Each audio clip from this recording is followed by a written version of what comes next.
Lançado em 1983, Na Hora da Zona Morta é um suspense psicológico adaptado do romance de Stephen King. O filme acompanha a vida de John Smith, um homem simples que após sofrer um grave acidente e passar anos em coma, descobre ter desenvolvido habilidades psíquicas. Através do toque, ele consegue enxergar passado, presente e futuro das pessoas. Apesar de às vezes soar um pouco cansativo, a premissa é sem dúvida profundamente intrigante. E meus amigos, um Stephen Kingzinho aqui no canal, quem gosta? Gente, se vocês souberem o tanto de filme que tem inspirado nos livros do Stephen King, não é brincadeira. A gente tem, acho que o máximo de todos, It, a Coisa, né, que aí eu já trouxe aqui no canal. Temos o Cemitério Maldito, que eu também já trouxe aqui no canal. Inclusive tem a versão antiga, tem a nova versão e tem uma que explora a primeira pessoa, né, que foi revivida lá no cemitério também, porque tem todo esse lance de não pode reviver pessoas mais, ou tem uma história no próprio Cemitério Maldito que fala de um garoto que foi revivido há anos atrás, que é contado essa história por aquele vizinho lá, super esquisito. Pois é, aí tem um filme que aborda exatamente esse menino. Aí fora isso tem Christine, o Carro Assassino, que eu quero trazer aqui, que é do Stephen King. Tem um filme Cujo também, que é do cachorro, que é um cachorro horrível, que quer matar uma mulher e o filho dela que tá dentro do carro preso. É babado esse filme. Tem o Iluminado também, que é pesado, Doutor Sono. E agora eu tô trazendo Na Hora da Zona Morta, que é meio doido esse filme. Eu me lembro de ter assistido ele faz muito tempo. Eu nem lembro onde foi que eu assisti, mas eu lembro que não foi na TV não. Então foi em algum site que eu vi que era do Stephen King e resolvi dar play pra assistir. E assim, é um filme legal, a premissa é boa, ele é muito bem avaliado, tá? Nos agregadores de cinema em si, aí nos sites. Mas é um filme meio episódico, sabe? Ele é um filme que, se você prestar muita atenção, você fica se perguntando assim, tá, mas o que esse filme quer? Aonde que ele quer chegar? Porque ele não começa com algo que segue uma linha e vai até o fim. Não, ele vai mudando, ele vai mudando. No final, vocês vão entender, né? Acompanhando o filme aqui comigo, mas no final eu pensei, eu acho que como livro, como a história de um livro, deve ser incrível acompanhar. Mas como filme, a gente meio que vai perdendo interesse, aí volta a ter interesse. Aí a gente perde o interesse e volta a ter interesse. Que as tramas se resolvem, sabe? Vamos entender, vai ser muito melhor a gente entender como que é, né? Então, meu nome é Arthur Viana, se ajeita aí que hoje a gente vai explorar um clássicozinho do Stephen King, de boas. É terror psicológico, mas não é também, tá, gente? Que não é essa coisa assim, o nome do filme, né, é meio tenso, mas o filme nem é, tá? O filme é sobre meio poderes psíquicos. É sobre isso. Na Hora da Zona Morta. Bora conhecer essa pérola?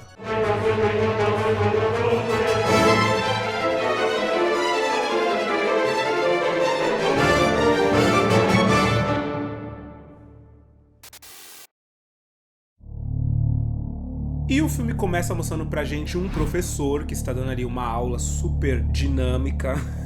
Na verdade, não, a aula... Nossa, só de eu ver esse trechinho da aula me deu sono, você acredita? Eu tinha um problema... eu falando de mim do nada no começo do filme, mas eu tinha um problema terrível com a aula de história. Que eu sempre amei história, mas me dava um sono. Mas no caso dele, acho que é literatura, que ele tá mandando o pessoal ler um livro. Mas é basicamente pra introduzir a gente de que ele é um professor, que ele gosta de ser professor. E aí, em seguida, a gente vê ele indo no parque de diversão, junto com a amada dele, chamada Sarah, o nome dele é John Smith. E ele tá num parque de diversão, ele se diverte na montanha-russa junto com a amada dele, só que de repente ele tem uma dor de cabeça tão forte. Sabe aquela dor de cabeça forte que parece que caiu sua pressão? A gente vê na cara dele que parece que ele se sentiu tão mal, parece que deu um twin na cabeça dele, sabe? É terrível quando a gente tá num lugar e dá umas dessas. A gente fala, gente, será que eu vou passar vexame aqui? Vou passar mal aqui na frente de todo mundo? E aí ele leva ela pra casa, se declara pra ela, ela também se declara pra ele. Ele fala que vai casar com ela. Ela chama ele pra tomar uma xícara de café, jogar um videogame, né? Entrar, vamos jogar um videogame aqui dentro? Ele não aceita, ele fala, não. Tem coisas que quanto mais a gente espera, melhor fica. É meio doido. Assim, comentário pessoal. Normalmente, no passado, né, quando o cara, o homem, ele postergava muito, né, ir pros finalmente com a amada dele, porque assim, a vontade de jogar videogame é muito grande, né? Quando acontecia, era de duas uma, né? Ou o joystick dele era mini, que tinha uma questão, tá? No passado. Ele tinha vergonha e tal. Ou era gay, que no passado era assim, tá? Os caras não podiam... Era terrível, tá, gente? Às vezes o adolescente, ele cresce no mundo de hoje, ele acha, putz, né, ser gay e tudo, né, se assumir, tá tudo meio que certo. Nossa, no passado, meu amor, os homens eram obrigados, assim, o tanto de gay que se casou e teve uma vida péssima, horrível, sendo apaixonado por outros homens e nunca tendo coragem de ficar com o homem durante a vida toda por pressão da sociedade. E aí acontecia muito isso. Eles ficavam postergando essa coisa de transar, queria transar só depois que casasse. Isso era um sinal. Mas assim, não tô generalizando, tá, gente? É que normalmente no passado era assim. Acontece, meus amores, que por mais que eles estejam ali, paixões 2000, vamos se casar. Ele fala que vai se casar com ela. Ele sofre um acidente voltando pra casa terrível. Entra em coma, ela fica desesperada, pede pra ele não abandonar ela, pede pra ele não deixar ela. Porém, meus amigos, passa um tempo, ele acorda do coma, só que aí ele tá ótimo. Aí ele acorda, ele fala pro doutor, nossa, mas tô sem atadura, tô sem nada. O doutor fala, você se lembra que você sofreu um acidente? Ele fala, tá, ok. Aí ele fala, então, aí você, né, você ficou um tempo aí desmaiado, digamos assim. Aí os pais dele entram no quarto, os pais dele entram desesperado falando, meu Deus, filho, a gente achou que você não quer acordar. Ele, não, imagina, olha que eu tô bem. Ele fala, eu tô ótimo, eu não tenho atadura, tô sem arranhão nenhum, consegui sair ileso desse acidente. Aí vem a bomba. Ele ficou em coma 5 anos. E nesses 5 anos, a vida andou, meu chapa. Ele perdeu o emprego. A Sarah, em dado momento, desistiu, né? Ela achou que ele nunca mais ia acordar, então pra ela não fazia sentido não viver a vida, então ela se casou com uma outra pessoa, né? Com outro cara. É bem triste, assim. Ele descobre que a vida de todo mundo andou, menos a dele. Alguns dias se passam ali na clínica, e aí um dia tem uma enfermeira que tá cuidando do John. E aí quando ela vai passar um pano no rosto dele, porque ela percebe que ele tá suando, ele segura no braço dela e acaba tendo uma visão de uma garotinha numa casa em chamas. E aí quando ele fala o nome da garotinha, a enfermeira fala que é o nome da filha dela. O que tá acontecendo aí? Ele fala, corre, que a casa tá em chamas, mas ainda tá tempo de salvar ela. A enfermeira sai correndo e de fato a casa dela tava em chamas. Ela liga pro corpo de bombeiros e dá tempo de salvar a menina. É, Amy está gritando. Ainda há tempo. Só que ele está gritando. Rápido! Logo em seguida acontece de novo isso com o Johnny. Por quê? Ele tá agradecendo o médico, a paciência que o médico, né, o Dr. Sam, tá tendo com ele, de explicar pra ele a situação, os anos, como se passaram, como que vai ser a partir de agora. Ele vai ter que fazer fisioterapia, porque o tendão dele encurtou, alguma coisa assim, por causa do como que ele não andava, né? Então encurtou, ele vai ter que fazer fisioterapia, vai ser dolorido, mas ele vai conseguir voltar a andar e tal. E aí quando ele vai agradecer o doutor, ele pega na mão do doutor e de novo ele tem uma visão, só que assim, ele não vê na cabeça dele, ele entra na visão, então ele se vê no local. Então dependendo do que tá acontecendo, ele próprio se assusta com tudo, porque pra ele é tudo muito real. Ele tá ali, ele consegue explorar o lugar. E aí ele tá no meio da Segunda Guerra Mundial e ele vê um garotinho se separar da mãe. E essa mãe ficou viva. Ele entende que essa mãe ficou viva. Quando ele explica a história pro médico, ele fala, era você o garotinho. E o médico confirma, sim, era ele. Ele fala, sim, essa história é muito parecida com a minha. Aí ele fala, sua mãe tá viva. E o médico diz que não tem como. Porém, ele vai checar e descobre que de fato a mãe dele realmente tá viva. Ele liga, tipo assim, ele passou todos esses anos sem falar com a mãe dele, acreditando que ela tinha morrido. Mas quando ele foi checar, a mãe dele tava lá. Ele conversa com o Johnny e explica pro Johnny que provavelmente ele desenvolveu algum tipo de poderes psíquicos sobre-humanos, que assim, a ciência ainda não é capaz de explicar o que é que acontece com ele, como ele faz isso. Mas ele aparentemente tem acesso ao passado, presente e provavelmente futuro das coisas, porque até o momento ele teve acesso ao passado e presente. E assim, é muito pouco desenvolvido tudo isso, né? E uma coisa que tem dos livros do Stephen King, e isso é dito até, né, quando a gente pesquisa sobre esse filme, que o livro é cheio de detalhes. E o Stephen King, ele tem uma coisa na escrita dele, que ele pega todos os personagens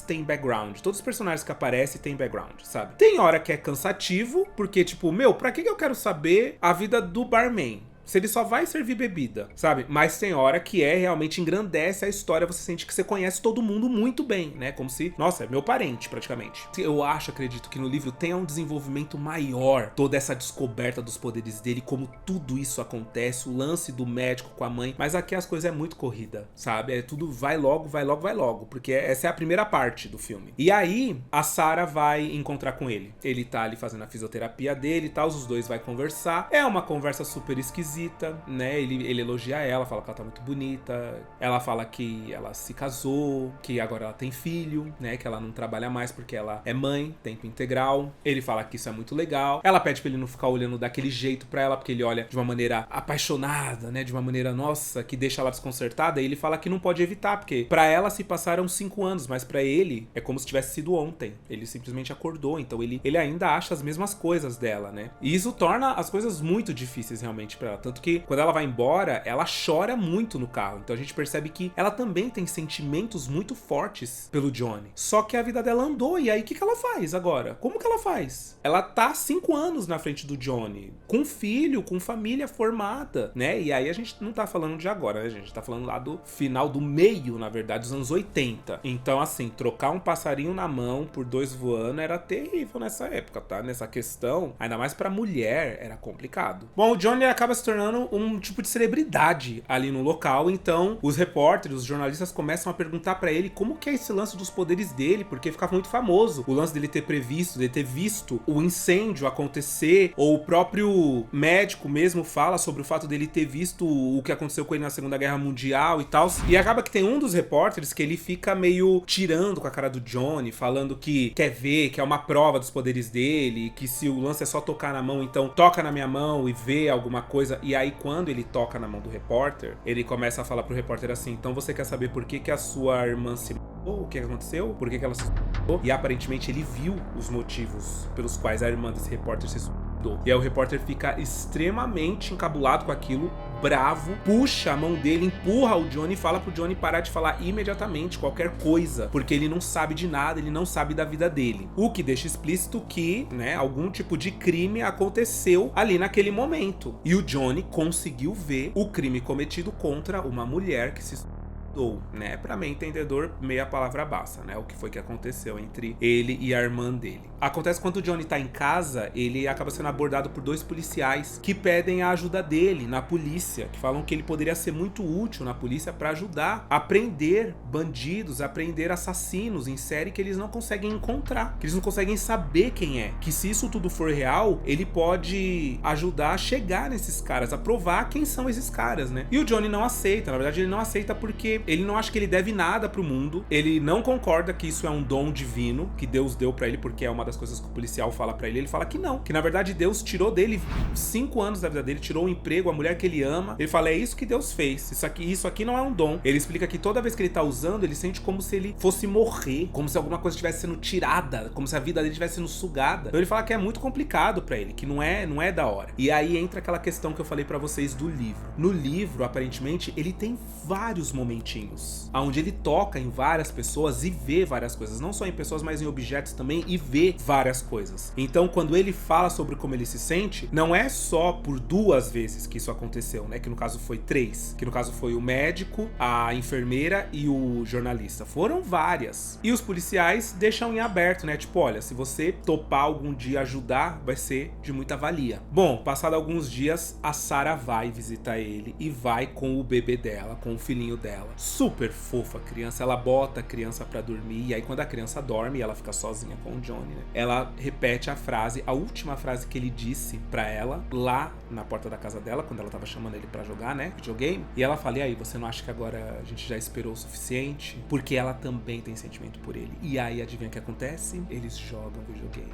Eles passam a tarde toda ali se deliciando no Super Mario Bros. E aí, gera esse sentimento conflitante. Vou trazer de novo, tá? Aparentemente, existe um desenvolvimento muito maior sobre moralidade nesse quesito do relacionamento deles. Por quê? Porque é posto à prova tudo que ela considera do bem, atitudes do bem, e ele também. Então, assim, o pensamento deles enquanto eles estão ali é completamente confuso sobre estarem se amando, sobre estarem gostando muito daquilo que tá acontecendo, mas uma enorme culpa, porque nesse momento ela é mãe, ela é casada. Mas no filme a gente não vê nada disso, infelizmente. Acontece que durante aquela madrugada, o Johnny tá vendo uma reportagem sobre o assassino de Castle Rock, que é um cara que vem há 5 anos matando, fazendo várias vítimas, e ele é brutal, ele esfaqueia as vítimas, ele deixa as vítimas num estado terrível, e eles não conseguem encontrar o cara. Então os policiais, que são os mesmos que foram na casa dele, falam que se alguém tiver uma foto, uma pista, qualquer pista, tenha visto qualquer coisa esquisita, que entre em contato com eles, porque qualquer pista vai ser de muita valia pra eles conseguirem prender esse cara, porque tá muito difícil. E aí o Johnny se compadece, ele fala: tá bom, vai, vou ajudar os caras. O Johnny encontra o xerife George e o delegado Frank Dodge no túnel onde aconteceu o último assassinato do assassino de Castle Rock, e ele fala que ele precisa tocar em alguma coisa, que precisa de um objeto, de alguma coisa, pra ele ver se ele tem uma visão. E aí eles dão um maço de cigarro que aparentemente pode ser que tenha sido do assassino, mas não funciona o maço de cigarro. E aí, enquanto eles estão ali, eles descobrem um novo novo corpo. Um corpo acabou de ser encontrado num coreto e pelas marcas foi o assassino de Castle Rock que fez isso. E aí o xerife, George, pede pro delegado, o Dodge, afastar as pessoas. Não deixar que elas entrem no coreto, que elas invadam o coreto, porque ele vai ficar ali junto com o Johnny, porque o Johnny vai tocar no corpo pra ver se ele vê alguma coisa. E aí o Johnny toca no corpo. E aí ele vê alguma coisa sim. Ele descobre que a mulher e o assassino se conheciam. E é uma cena que ela é muito boa, assim. Eu gosto da direção dessa cena nesse sentido, porque nunca que a gente consegue ver a cara do assassino, sabe? Ele usa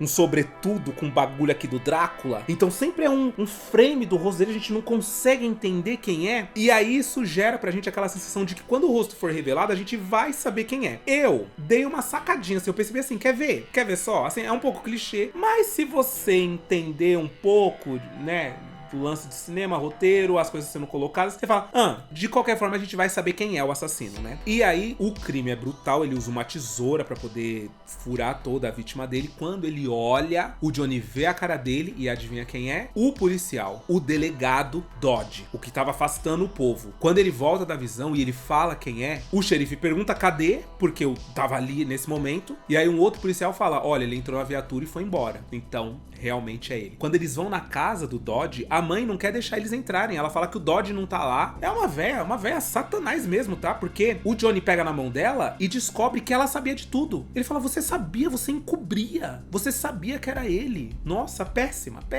Que mulher horrorosa. Acontece que ele volta pra casa, ele bota a roupa do assassino de Castle Rock, o uniforme dele, e se mata na banheira, tira a própria vida. E a mãe, não sabendo lidar com essa situação, ela sai com um revólver e ela dá um tiro no Frank. E atira contra o xerife George também, mas aí o George pega a véia na bala também e mata a véia. Véia satanás, que véia é essa, gente? Pelo amor de Deus. Me dá um ódio. E eu fiquei pensando no livro, né? Eu falei, cara, no livro com certeza tem todo o desenvolvimento dessa mãe. Provavelmente essa visão que o Johnny tem, eu não sei, tá, gente? Porque eu não li o livro. Tudo que eu vi foi eu pesquisar em blogs, na internet e tal. Mas assim, essa visão que ele tem, provavelmente no livro, mostra o que ele tá vendo. Vixe, essa véia deve ser daquelas mães que não arreda. Que o filho é a pior pessoa do mundo. E a mãe fala, não, mas é meu filho, pelo amor. Sabe a Raquel no começo da novela?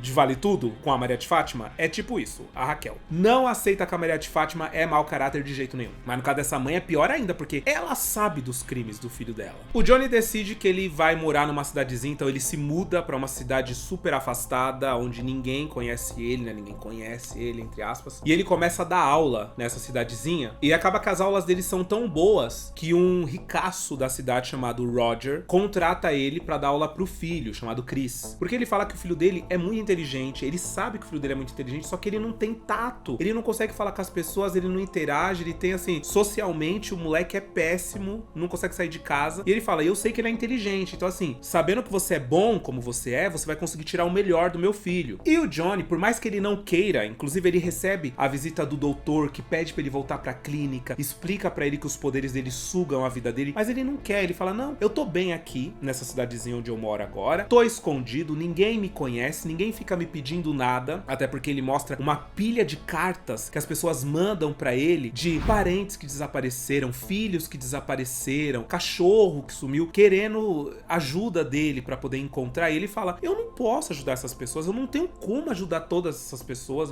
e na verdade assim, pra mim ele tem como, tá? É que aí o filme não desenvolveu tanto a ponto de, ok, talvez ele tenha entendido que quanto mais ele usa os poderes dele, mais perto da morte ele fica, porque ele acaba, suga a energia vital dele, né? Mas não deixa muito claro por que é que ele realmente acha que ele não pode ajudar essas pessoas, porque eu fico pensando, meu Deus, o desespero de um filho que desapareceu e alguém que pode dar um alento, pode dar uma resposta pra isso. Cara, um cara desse no mundo real aqui seria um deus, assim. Aliás, seria um deus, mas eu acho que matariam ele, né? Porque os interessados em não serem descobertos mataria ele, né? Abafa. Enfim, o fato é que, apesar de tudo, ele quer ficar ali, ele gosta da vida dele, ele vai conhecer o tal do Chris. E o menino é realmente muito inteligente, os dois viram parceiros, amigos, ele consegue tirar, de fato, o melhor do Chris. Ele consegue fazer o Chris se tornar um garoto mais sociável. O pai, o Roger, né, ele fica super feliz. E acontece que, como o Roger ele é uma pessoa muito rica, nesses anos de eleição, os candidatos gostam de ter essas pessoas ricas ao lado deles, porque elas podem promover comícios, né, elas podem entrar com budget pra campanha. E acontece que através disso ele acaba conhecendo um dos candidatos ao Senado dos Estados Unidos, chamado Greg Stilson, que é um político super carismático, falante, alegre, mas que é uma pessoa horrorosa. Logo a gente descobre que não é uma pessoa horrorosa porque ele coage um jornalista que tá pra soltar uma matéria dele no outro dia, dizendo que se ele soltar essa matéria, ele tem fotos íntimas desse jornalista, e ele fala: eu vou soltar essas fotos também e eu vou acabar com a sua vida, com a sua família, com a sua relação com a sua filha, sua vida tá acabada. Então a gente percebe que ele joga sujo esse político, que ele não é uma boa pessoa. Passado algum tempo, o Johnny tem uma outra premonição. Tem uma hora que ele vai se despedir do Chris em um momento, e ele acaba vendo o Chris morrer afogado em um lago, vestido com roupas de hóquei. Não só ele, como outros garotos também caindo nesse lago congelado e morrendo. Então ele fala pro Chris que vai levar ele pra casa. E aí quando chega lá e o pai dele comenta: vai lá colocar sua roupa de hóquei, porque a gente vai pro campeonato, ele tenta impedir o menino de ir, e ele fala que vai acontecer alguma coisa. E aí ele explica pro pai do Chris, pro Roger, quem ele é. Só que aí o Roger fala: você acha que eu não sei quem você é? Você acha que eu não pesquisei sua vida inteira antes de colocar você dentro da minha casa? Mas eu não tô afim de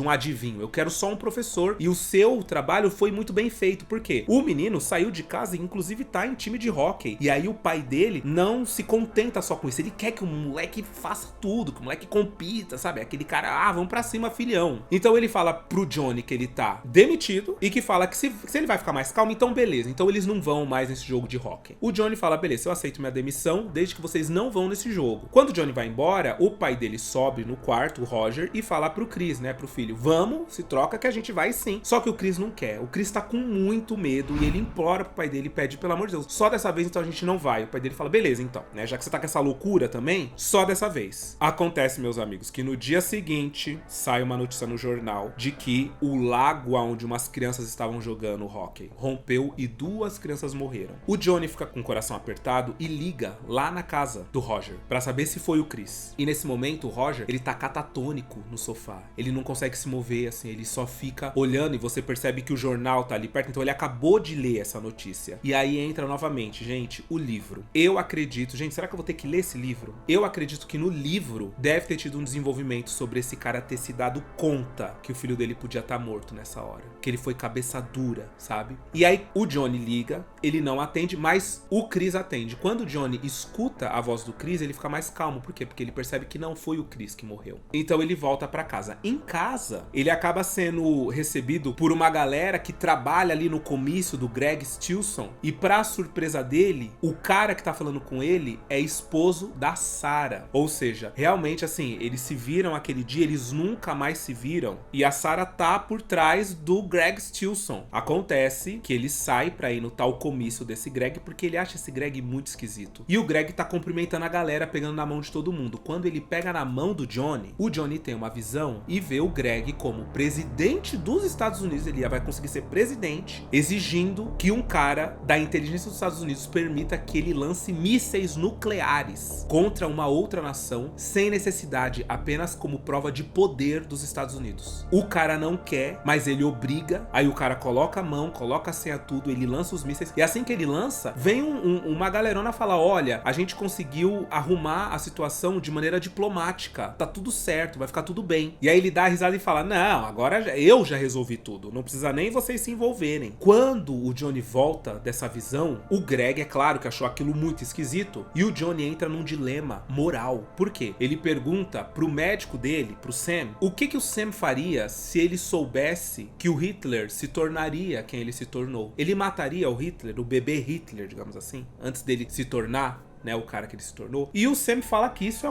uma coisa muito relativa e tal, mas no final das contas ele fala: eu acho que sim. Se fosse impedir tudo que aconteceu, sim. E aí ele entende que a visão que ele tem do futuro pode ser alterada. A do passado pode ser entendida, a do presente pode ser executada, e a do futuro pode ser alterada. Então ele decide que ele vai matar o Greg Stilson, porque ele percebe que ele vai causar a Terceira Guerra Mundial. Ele volta na casa dele, na casa do pai dele, pega uma arma gigante que o pai dele tem e vai pra um outro comício, né? Pra um último comício do Greg antes das eleições. Ele dorme lá naquele local onde vai acontecer, pra que ele não seja visto entrando. E no dia seguinte, quando o Greg sobe no palanque pra poder falar, ele aponta a arma e acaba que a Sarah, que tá ali do lado, ela vê e ela grita pro Johnny não fazer aquilo. Johnny! Johnny se assusta, dá um tiro e pega no canto do púlpito, não pega no próprio Greg. Nesse momento, o Greg, com medo, puxa a criança, o filho da Sarah, e coloca na frente do rosto dele pra se proteger das balas, caso aconteça alguma coisa. Porque aí se ele tomar bala no resto do corpo, beleza, porque pode não afetar órgãos essenciais, né? E de fato, o Johnny não tem coragem de atirar, porque senão ele vai matar a criança. Acaba que o Johnny é alvejado lá em cima, ele cai de lá de cima, todo mundo sai correndo e o Greg Stilson vai pra cima dele e fala: o que você tá pensando? O que você viu? O que é que você tá achando? Ele não entende por que aquilo aconteceu. Quando ele pega na mão do Greg, ele vê uma visão do Greg se suicidando. Por quê? Porque sai em todas as capas de revista uma foto dele segurando o bebê, pra caso alguém atire contra ele, mate o bebê e não ele, falando que nunca na vida dele ele poderia ser uma pessoa elegível pra nada nos Estados Unidos. Ou seja, a carreira dele tá acabada pra sempre. Aquilo manchou a carreira dele pra sempre. Ele nunca mais vai conseguir se candidatar pra nada. Isso faz com que ele tire a própria vida. Aí o Johnny fica calmo, né? Aí ele sorri, fala: tá acabado, você tá acabado. A Sarah vem, abraça o Johnny, ela pergunta por que ele fez aquilo, ele não responde, tá? E aí eu vou dizer uma coisa pra vocês, no livro, de novo, parece que tem um dilema moral dele, tá? Assim, é uma completa loucura o que se passa na cabeça dele a respeito de matar ou não esse cara que vai se tornar o presidente dos Estados Unidos. Se tá certo ou não, se ele pode confiar no que ele viu ou não. Parece que o desenvolvimento é babado. Só que ele decide que ele não vai falar pra ninguém porque as pessoas dirão apenas que ele tá louco. Porque é isso, né? Tudo vira a teoria da conspiração. Então tentar impedir um cara desse de chegar aos cargos mais altos do governo porque ele teve uma visão que o cara ia... Pô, ninguém ia acreditar de fato nisso. Tem que provar e não tem como provar porque é uma coisa no futuro. Então quando a Sarah pergunta pra ele por que ele fez isso, ele não responde. Ele diz apenas que ama ela. Ela também abraça ele, diz que ama ele e ele morre. E desse jeito termina Na Hora da Zona Morta.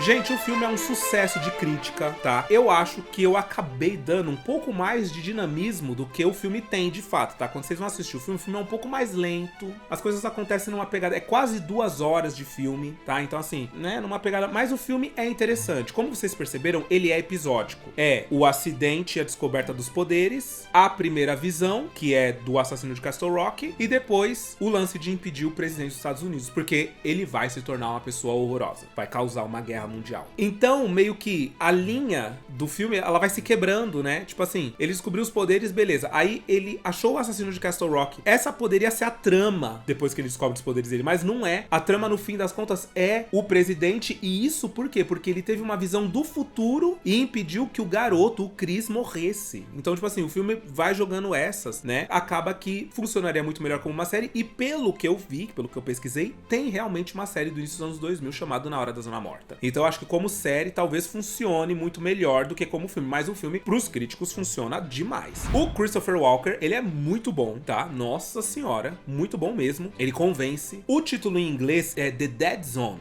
né? A Zona Morta, que na verdade quer dizer uma parte do cérebro dele que parou de funcionar, que morreu depois do acidente, e é essa parte que morreu que faz com que ele tenha essas visões. Só que no filme, a Zona Morta que o médico fala, na verdade tem a ver com esse momento de quando ele prevê algo do futuro que ainda pode ser alterado. Então ele fala que ele tem uma sensação de uma zona morta ali no meio da visão dele, e aí o médico fala: essa zona morta provavelmente é essa capacidade de alterar o futuro que você tem. Então assim, fica meio confuso, né? Acaba que Na Hora da Zona Morta, tradução pro filme, não sei se não ficou boa, mas assim, que hora que é a Zona Morta? Que hora que é a Zona Morta? Não sei, não tem. Pra mim, esse título não tem nada a ver com o filme. Nada a ver, parece outra coisa. O Stephen King, ele diz que o filme melhorou a ideia. Não a ideia em si, ok. O filme melhorou o ritmo de como as coisas aconteceram, a trama. Pra ele, o filme melhorou. O que é bom, né? Porque assim, quando o autor do livro gosta da adaptação cinematográfica, né? E dizem que é uma das melhores adaptações cinematográficas do Stephen King em si. É considerado uma das melhores, é Na Hora da Zona Morta. Porque tem, por exemplo, o Iluminado, que ele odeia, né? Mas ele gosta de It, a Coisa, a versão de 2017, o remake. Ele adora. Ele fala que, nossa, ali capturou completamente a essência essência do livro. Então é isso, a minha pergunta é, vocês conheciam esse filme na Hora da Zona Morta? Acharam ele interessante? Tem aqui, tá? Aqui nessa plataforma que vos fala, se você colocar, você consegue encontrar. Dublado e legendado. Dublagem deliciosa da Herbert Richards, você viu, né? Só as vozes mais deliciosas, eu amo completamente, dá um quentinho no coração. E vocês, o que vocês acharam? Comenta aí, já tinham assistido? Quer que eu traga mais Stephen King? Eu adoro, hein? Espero que vocês tenham gostado do vídeo de hoje. Um beijo! E até o próximo vídeo.